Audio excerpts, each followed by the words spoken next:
Projetar, construir, modificar elementos e sistemas visando melhorar a qualidade de vida das pessoas e solucionar problemas da sociedade. É assim que a engenharia, a agronomia e as geociências desenvolvem e aprimoram uma ampla variedade de produtos e serviços que impactam diretamente a vida das pessoas. Produzir energia, gerar novos produtos, multiplicar a produção de alimentos, materializar soluções, construir cidades, proporcionar o desenvolvimento do nosso estado. A engenharia, a agronomia e as geociências são os caminhos para proporcionar mais qualidade de vida para todos. Com foco no desenvolvimento do nosso estado, há 89 anos, o CREA Minas regulamenta e fiscaliza o exercício profissional. Com isso, o Conselho protege a sociedade, promovendo a segurança, o bem-estar social e humano e o equilíbrio ambiental. Isso significa mais oportunidade de trabalho para os profissionais e empresas legalmente habilitados, segurança e qualidade nos serviços prestados. CREA-MG, modernizando, inovando e avançando sempre na prestação de serviços. Olá pessoal, hoje daremos início ao capítulo 5 do módulo 2, continuando o assunto de sistemas conectados, ou seja, sistemas on-grid.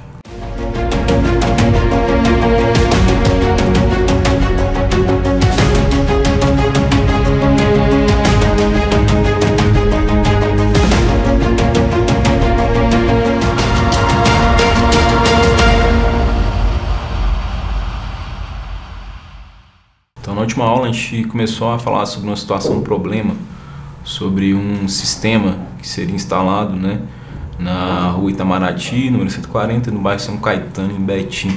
A gente viu um prédio lá e a gente estava analisando a estrutura disponível desse prédio para a gente fazer a instalação de um sistema fotovoltaico. Esse nosso cliente ele pretende gerar, ele tem um consumo, na verdade, melhor dizendo, de 5.000 kWh mês, Ele pretende gerar energia para suprir essa quantidade de quilowatts, de consumo que ele tem. Foi visto que esse cliente tem um padrão, esse padrão dele é trifásico, com um disjuntor de 80 amperes, E a gente sabe que os padrões trifásicos, eles têm, uma taxa mínima proporcional a 100 kW, ou seja, independente se você gastar ou não esses 100 kW, ele será cobrado, no final daquele período. Então, a gente sabe que dessa forma, a gente pode abater essa quantidade de quilowatts nos 5.000, que é o gasto mensal desse cliente. Ou seja, necessariamente precisaria gerar apenas 4.900 kW, para ter o abatimento total da sua conta de luz.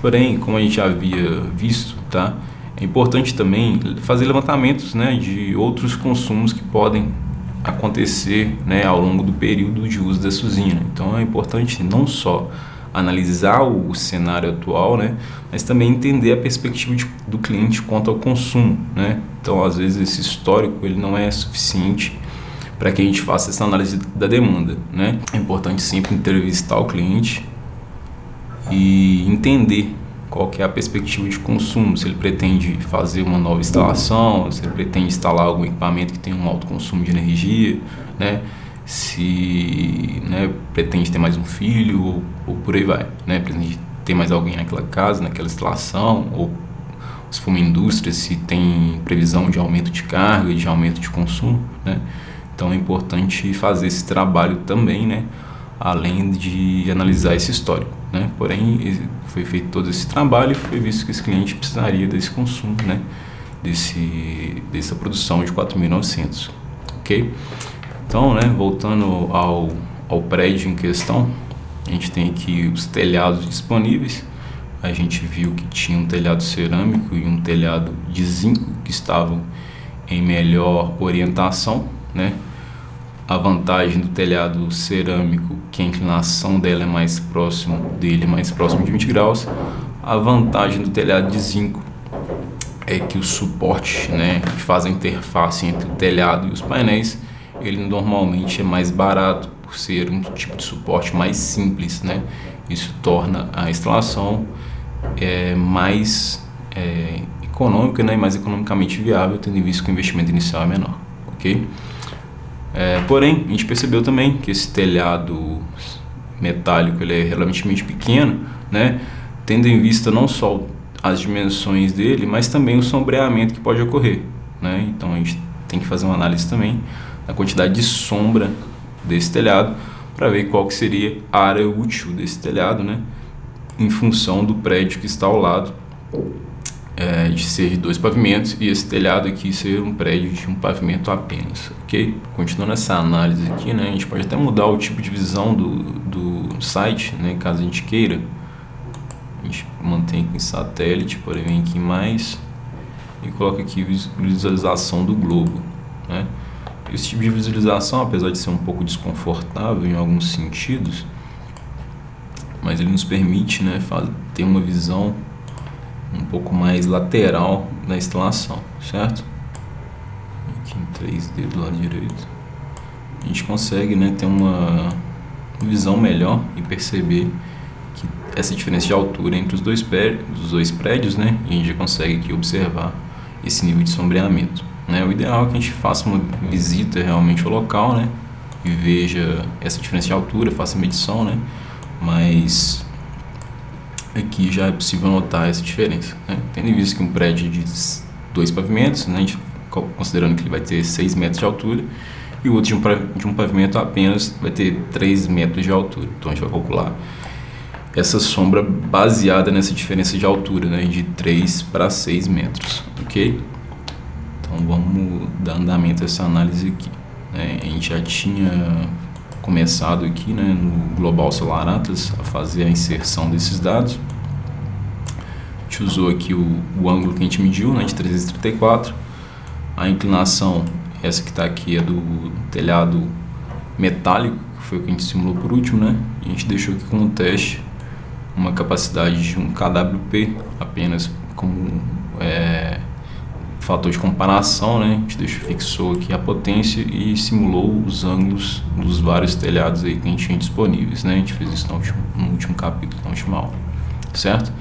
Então vamos alterar aqui de novo, né, os dados do telhado cerâmico. A gente considerou que ele tinha 10 graus de inclinação.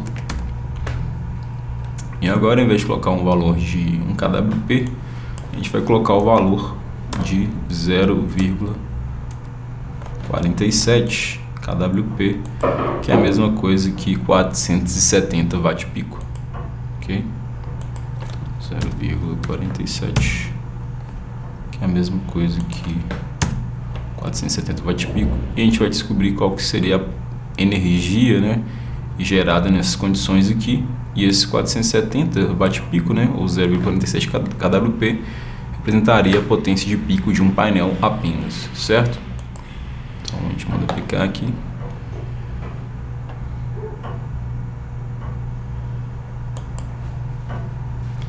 A gente consegue identificar aqui que a potência, melhor, que a energia gerada por um painel durante 12 meses, né, ou seja, um ano, que é o que está aqui, seria de 729 kWh, certo? Então, se a gente quiser saber a média mensal de um painel apenas, basta a gente pegar esse valor de 729 e dividir por 12, né? Se a gente fizer essa conta, 729 dividido por 12, a gente vai ter que cada painel está gerando 60,75 watt-kWh por mês, certo? Então, a gente já tem essa informação. E agora, se a gente quiser saber a quantidade de painéis que a gente vai precisar, basta fazer o cálculo, né, de 4.900, que é a quantidade que a gente precisa, dividido por 700,75. e a gente vai descobrir que a gente precisaria de pelo menos, né, 80,65 painéis. Se a gente não consegue ter 0,65 painéis, ou seja, temos que arredondar para cima, e o mínimo que a gente poderia ter seriam 81 painéis de 470 watt-pico, certo? Então, voltando aqui à análise do painel, né, que a gente tinha iniciado na última aula, a gente estava falando sobre o painel da Jinko de 470 watt-pico, e a gente iniciou uma análise dele, certo? Então vamos continuar essa análise.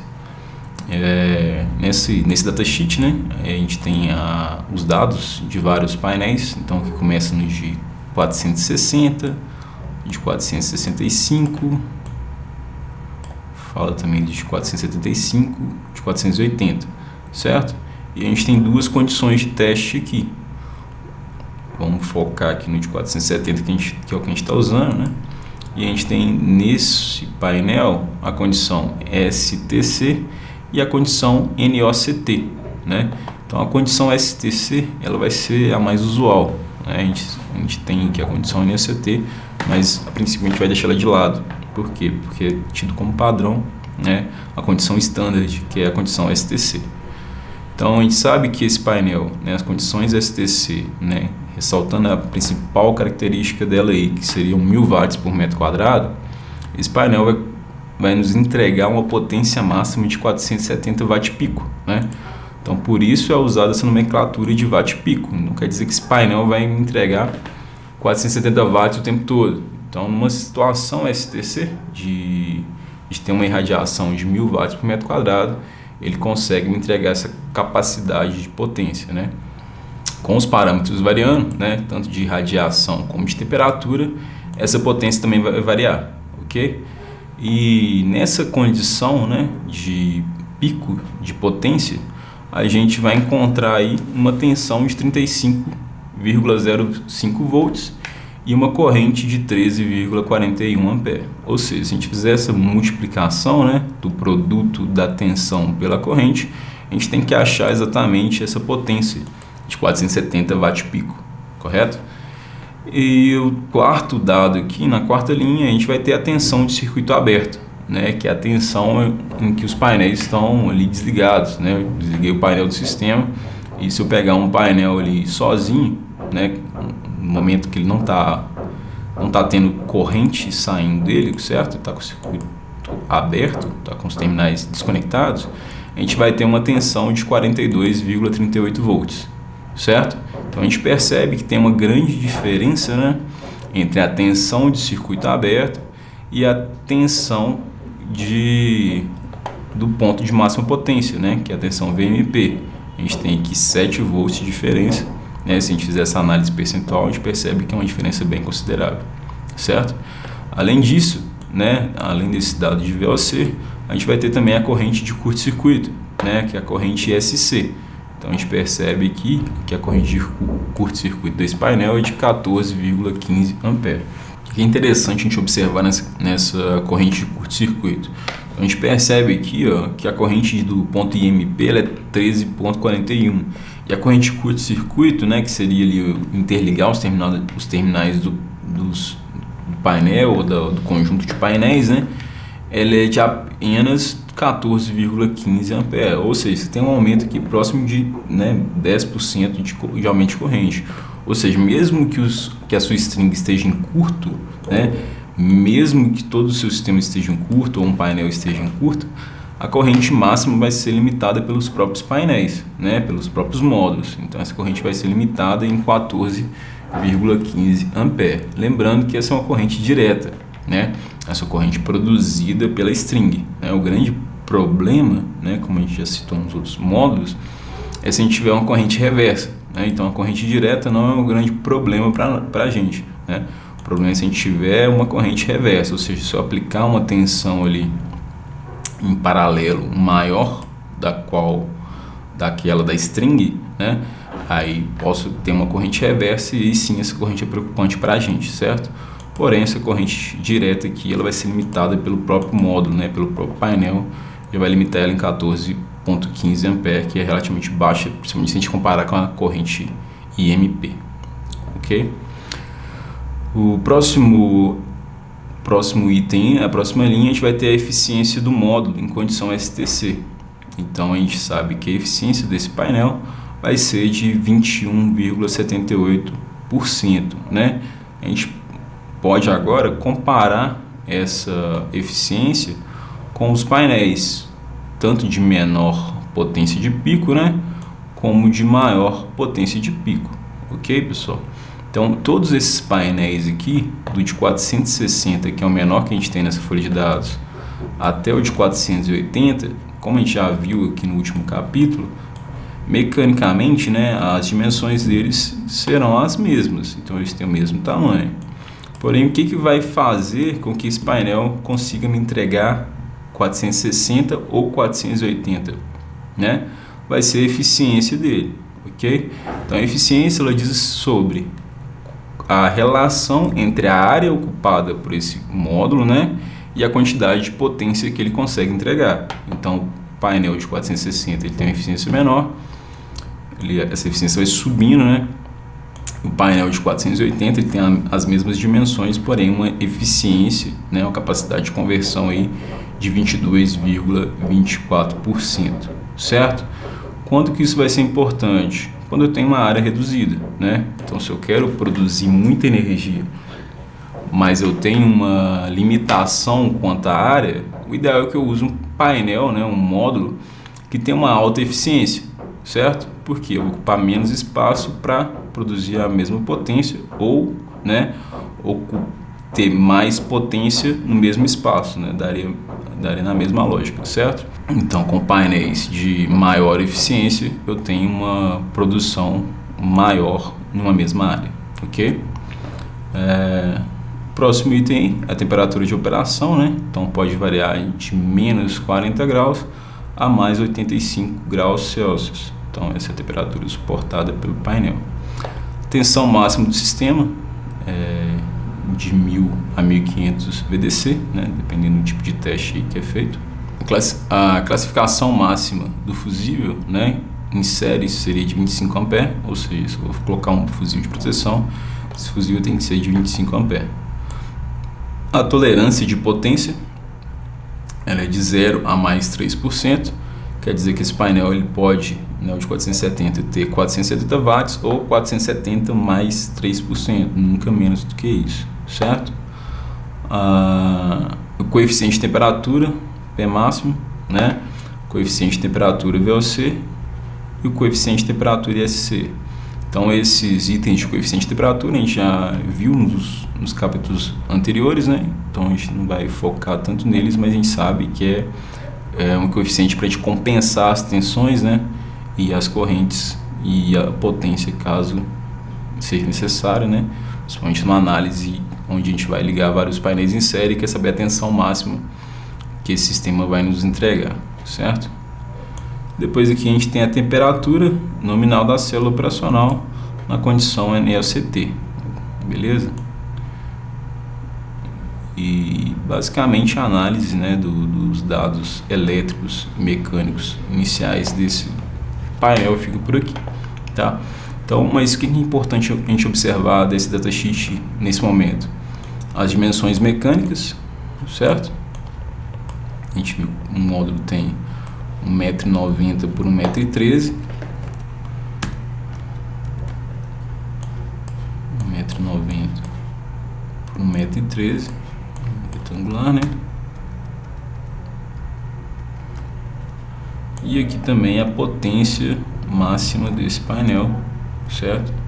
Que é de 470 watt pico, ou seja, na condição STC ele vai nos entregar 470 watts. Então a gente vai voltar lá para o nosso prédio, certo? A gente vai voltar aqui para o nosso prédio e começar a fazer essa análise do telhado que a gente tem disponível, certo? Então vamos começar aqui a medir esse telhado. Então a gente consegue fazer de que forma? Clicando com o botão direito aqui do mouse, vai aparecer algumas opções, né? Dentre elas, a última que é medir distância, certo? Então vou selecionar essa opção. O ponto inicial já foi marcado aqui na tela e eu vou selecionar também o ponto final, certo? Então eu sei que a parte de baixo desse telhado aí, ele tem um comprimento, né, de 38,29 metros, certo? Então eu consigo, né, com essa medida, já ter uma perspectiva de quantos painéis cabem nesse espaço, certo? Porém, o nosso telhado não é retangular, diferente do nosso módulo, ok? Então a gente tem que fazer o painel caber aqui dentro. Como que a gente vai saber isso? Eu posso vir aqui e medir onde que eu consigo encaixar, né, primeiro o módulo aqui. A gente sabe que o painel tem 1,90 m, certo? Então vou procurar aqui onde eu consigo encaixar um painel de 1,90 m.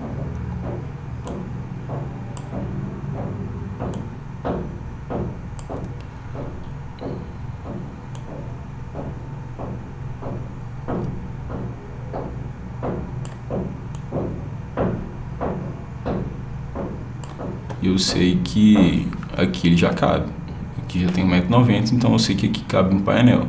Então meu primeiro painel vai começar nesse ponto, então eu vou conseguir instalar somente daqui para cá. Essa ponta de telhado aqui, ó, ela vai ficar perdida, né? Eu não posso deixar o painel em balanço esse pedaço todo, né? Por uma questão estética e por uma questão de fixação mecânica, né? Eu posso deixar uma quantidade, né, um pedaço do trilho em balanço? Sim. Porém, eu tenho que verificar o datasheet do fabricante, qual que vai ser esse tamanho máximo. Todavia, a gente tem uma outra condição limitante, né, que é a comunheira aqui do telhado, certo? Essa parte do telhado, essa parte mais alta do telhado, ela é toda cimentada. Então, isso aqui é tudo fixado, né? Não consigo movimentar essas telhas. E o suporte para a telha cerâmica, ele vai diretamente no madeiramento do telhado. Então, se eu não consigo remover essa telha, eu não consigo acessar, né, a madeira do telhado para fazer a fixação desse suporte, certo? Então, se eu não consigo fazer isso, isso vai nos implicar em quê? Em ter que instalar o último suporte aqui um pouco mais para dentro do telhado, certo? Então, essa distância aqui, ó, já vai ser usada como balanço do trilho, né, tendo em vista que eu não consigo instalar um suporte aqui muito rente à comunheira do telhado, certo? Então vou começar a medição daqui, medir daqui até a outra, né, até o fim desse telhado aqui, para descobrir qual que é a área útil que a gente tem. Então a gente acabou de descobrir aqui que a gente tem 34,49 metros, certo? Então esse é o tamanho do telhado que a gente tem, né, nessa primeira linha, ok? Então a gente consegue fazer uma instalação de painéis desse ponto até esse ponto. Mas quantos painéis vão caber nesse espaço, né? É uma coisa que a gente precisa saber, certo? A gente já descobriu, né, a gente viu lá no datasheet, na folha de dados desse painel, que o tamanho desse painel ele é de 1,13 m, perdão. Porém, eu não consigo colar exatamente um painel no outro, certo? Tem que ter uma distância entre eles ali, que é onde vai o grampo de fixação, certo? Então, a gente vai abrir aqui o datasheet, né, a folha de dados do suporte, para a gente entender como que vai ser feita essa fixação e qual que é a distância mínima entre esses painéis, ok? Então, olha só, a gente abriu aqui o documento, né, do próprio fabricante, no caso é Solar Group, e nesse manual a gente vai ter as informações básicas sobre a instalação, né, desse tipo de suporte. Então esse daqui é um suporte tipo gancho, né, específico para telhado cerâmico. Então aqui já mostra uma imagem, né, mostra onde e de que forma esse suporte ele vai ser instalado, né, mostra que ele vai ser instalado na capa da telha, né, um canabica, justamente para evitar, né, a infiltração de água, certo? Aqui tem um sumário, depois a gente fala um pouco sobre a empresa, né, sobre a garantia desse material, que é de 12 anos, certo? Sobre as seguranças, né, os EPIs, alguns dados sobre NR35, etc. E aqui a gente começa a lista de materiais, né? Então aqui já fala um pouco sobre o gancho de fixação, que é a parte que vai na madeira e que depois vai no trilho, certo? A gente tem um alongador aí, que é parte disso também. A gente tem o perfil, né, que seria os trilhos, popularmente chamado de trilho, né? E a gente tem ele de várias medidas aí, de 6,30, de 4,50, de 4,20 até 2,10. A gente tem um parafuso cabeça de martelo, que é o que faz a fixação do perfil no suporte, certo? Então ele vai aqui em cima desse gancho, e é ele que faz a fixação do perfil no suporte. A gente tem aqui as porcas, né, que vão em várias partes desse suporte. Tem a junção, que é para fazer a emenda desses trilhos. E a gente tem aqui o que a gente estava procurando, que é o grampo intermediário. Então a gente vai ter dois tipos de grampo: o grampo intermediário e o grampo final, certo? Ambos são fabricados de alumínio, né? E aqui a gente vai ter o uso. Então ele vai atender a módulos de 30, 35 e 40 milímetros. E essa informação que a gente precisa: espaçamento entre módulos de 16 milímetros, certo? E outra informação aqui, porém elétrica, né, que ele acompanha o clipe de equipotencialização de módulos de aço inox 304, ou seja, equipotencialização quer dizer aterramento nesse caso, né? Quando a gente usar esse grampo, naturalmente ele já vai aterrar o nosso painel, né, a estrutura metálica do painel, na estrutura metálica dos trilhos, certo? Aqui fala resumidamente também sobre o grampo final, né? Mas a informação que a gente precisava era dessa aqui, né? O espaçamento entre os módulos, certo? Então vamos guardar esse valor aqui de 16 milímetros, ok? Continuando aqui, a gente vai, né, aproveitando já que a gente está nesse documento, vamos analisar aqui as ferramentas necessárias para instalação, né? E aqui fala um pouco sobre o distanciamento máximo entre os fixadores, né? Então aqui ele é dado por região e tamanho do módulo, né? O nosso painel ele é de aproximadamente, né, 1,90 por 1,13, né? Então ele supera essa dimensão aqui de 2,20 por 1,10, certo? A gente já cairia para essa daqui, 2,30 por 1,20, certo? Então vamos analisar aqui em qual região a gente está. A gente está aqui em Minas Gerais, Betim está aproximadamente aqui no centro de Minas, né? Nessa parte aqui. Então estaria nessa região amarela, certo? Que é a região 2. Na região 2, para esse tipo de painel, para esse tamanho de painel, né? Se for instalado na posição retrato, ele tem uma distância máxima de 1,6 metros. Se for na posição paisagem, a gente teria uma distância máxima de 2,10 metros, certo?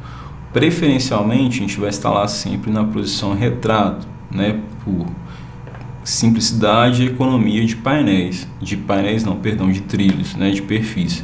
Então, instalando na posição retrato, você vai gastar 1,13 m de perfil, né? Que seria a largura do painel para cada painel. Então, você vai gastar ali na largura dele. Porém, se eu instalar na posição paisagem, né? Que seria ele deitado, e o painel ele tem 1,90 m, né, de altura ali, a gente gastaria para cada painel 1,90 m de trilho, né? Além disso, são dois trilhos, né, um em cima e um embaixo, então, e é isso aí vezes 2. Então é uma quantidade relevante de perfil a mais que a gente vai gastar. Então a gente vai sempre optar, quando possível, por instalar esses painéis na posição de retrato, certo? E aqui vai mostrar, né, a distância que a gente tem que respeitar em relação às bordas do telhado. E aqui também, né, a quantidade de espaço que a gente pode deixar em balanço, né? Então, aqui a distância do telhado e aqui a distância em balanço, que seria de no máximo D/2, certo? Então, o último fixador aí, ele pode ter no máximo a distância sobre 2, né? Que é a quantidade que o trilho pode ficar, né, sem suporte, a distância que ele pode ficar em balanço, certo? Então, se a distância padrão é 1,60 m, né, para a condição paisagem, a gente poderia ter no máximo 0,8 metros, certo? Que seria 80 centímetros aí de balanço desse painel. Então é importante observar isso também, né, na hora de fazer a instalação. Por isso a gente vai ter que ter uma distância em relação com ele. Então aqui mostra de novo, né, o tipo de gancho, né, como é que ele deve ser montado. E aqui a montagem em si, certo? O gancho sendo usado na parte alta da telha, que é a capa.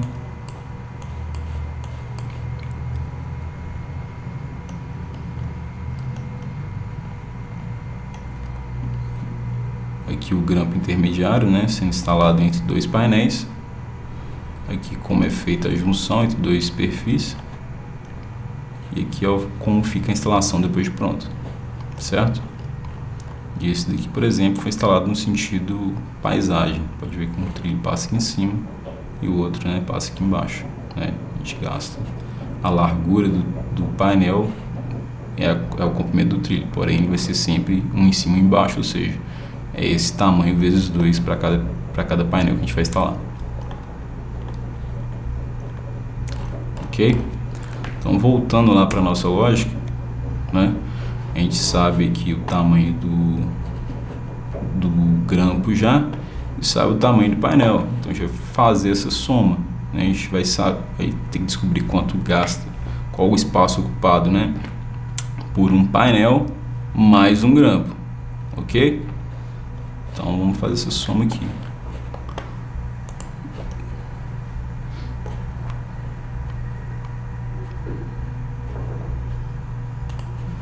Tamanho do painel 134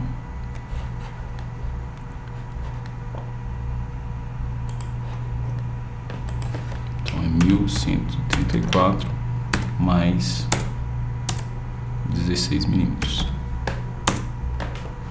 Então o total aí que a gente vai ter exatamente 1150 milímetros, ou seja, 1,15 m, certo? Então, se cada painel com seu respectivo grampo ocupa 1,15 m e a gente tem aqui 34,49 metros, basta a gente fazer essa divisão para saber quantos painéis vão caber nesse espaço aqui, correto? Então, basta a gente pegar aqui, ó, 34,49 dividido por 1,15. Então a gente teria aí exatamente 29,99 painéis, certo? 34,49 que é o tamanho total, dividido por 1,15 m, 29,99. É um valor muito próximo de 30, né? Então a gente tem que avaliar aí em loco, se possível, se caberiam 30 painéis. Porém, via de regra, esse arredondamento tem que ser sempre para baixo, né? Não pode sobrar um pedaço de painel. Além disso, pessoal, a gente não descontou aqui ainda o espaço para os grampos finais, certo? Então a gente pode aqui ainda descontar o espaço dos grampos finais. De cada lado, né? Em cada final de string vai um grampo final, e é importante descontar aqui 10 centímetros de cada lado, ou seja, no total dariam 20 centímetros. Então vamos colocar isso na nossa conta aqui também. 34,49 menos 0,2, que seriam 20 centímetros, né? Dividido por 1,15.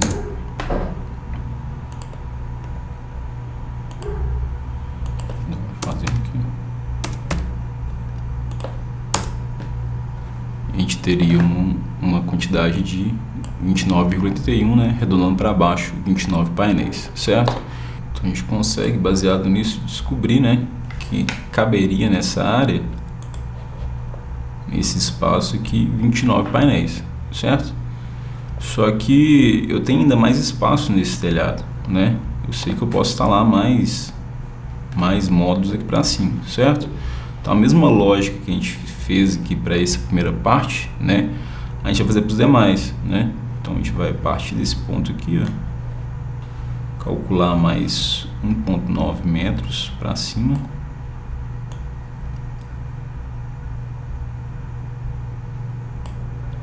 E vai fazer essa segunda medida, certo? Então a gente vai medir aqui, ó. A gente conseguiu descobrir que essa distância é de 30 metros. Então basta a gente fazer a mesma conta, só que agora com 30. Então é 30,07, que foi o que deu lá com precisão, né? Menos 20 centímetros, descontando 10 para cada lado, dividido por 1,15, certo? Então a gente descobre aí que a gente caberiam mais 25 painéis, certo? 25,97 andando para baixo, 25. Então a gente já tem aqui 29, né, mais 25, certo? E a mesma coisa, né, para essa última fileira, seria aqui em cima. A gente já pode usar com dinheiro como referência. A gente vai medir essa distância aqui. A gente tem 24,64.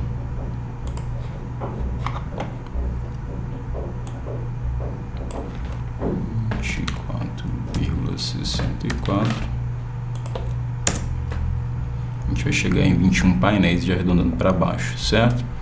Então, total a gente vai ter 29 mais 25 mais 21, total de 75 painéis, certo? Então a gente descobriu aqui, ó,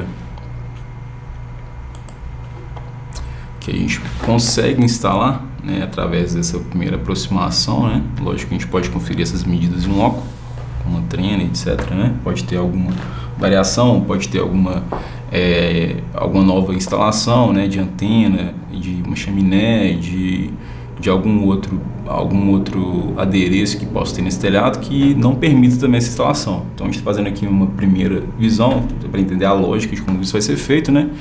Mas o importante é sempre visitar, né, e verificar em loco como que está a situação desse telhado.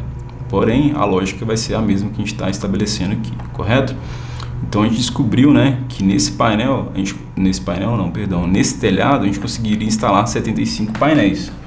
Porém, a gente sabe que, pelos cálculos que a gente fez, né, dos 4.900 kWh mês que a gente precisa, dividido pela quantidade de energia que um painel sozinho produz, a gente precisaria de 80 painéis, certo? Ou seja, ainda faltam 5 painéis, correto? O que a gente pode fazer? A gente poderia utilizar algum outro telhado, certo? Por exemplo, o telhado aqui de zinco, ok? Então é isso que a gente vai entender no próximo capítulo, né?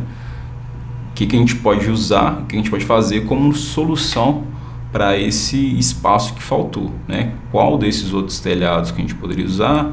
Se é mais viável usar o telhado de zinco, né? Se o sombreamento desse telhado número 1 para esse segundo telhado aqui, que seria o de zinco, não vai ser um agravante, né? E quais são as condições limitantes para esse tipo de situação, ok? Então aguardo vocês no próximo capítulo. Até logo!